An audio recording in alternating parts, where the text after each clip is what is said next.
देखिए, मोदी मोदी इसलिए हैं क्योंकि उन्होंने निष्पक्ष भाव से, निस्वार्थ भाव से राष्ट्र धर्म का निर्वहन किया है। राष्ट्र के प्रति पूर्ण रूप से सन्यासी, एक तपस्वी, एक कर्मठ कार्यकर्ता, मैं उनको नेता मानती ही नहीं हूँ। मैं तो उनको ऐसा मानने लगी हूँ कि वो कण कण में भारत के विराजमान हैं।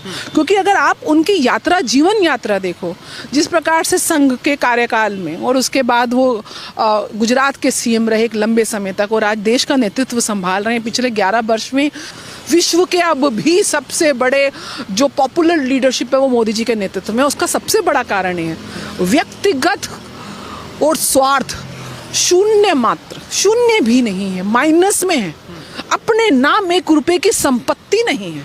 वो उन्होंने परिवार, किसको नहीं चाहिए परिवार, किसको नहीं चाहिए पति बच्चे, किसको घर जाके नहीं चाहिए कि कोई इसका हालचाल पूछे, कोई उसको नौकर नहीं, उसको अपनी माँ या अपनी पत्नी या अपनी बहन या अपनी बेटी अपने हाथ से रोटी दे, कौन नहीं चाहता। लेकिन ये त्याग की भावना उस हद तक उनके अंदर है, उनके व्यक्तित्व के अंदर है कि राष्ट्र ही मेरी माँ, मेरी बहन, मेरी बेटी, सब राष्ट्र है।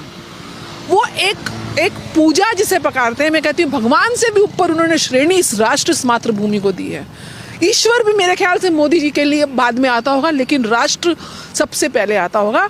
तो वो जो उनके व्यक्तित्व की जो विचारधारा उनके कामों के माध्यम से मेरे और आप तक इस देश पहुंच रही है, विश्व पटल पे पहुंच रही है, वो जो राष्ट्र हित सर्वोपरि लेके चलते हैं, वो मैजिक जो है ना, वो अंदर से आता है और आपके काम से आता है।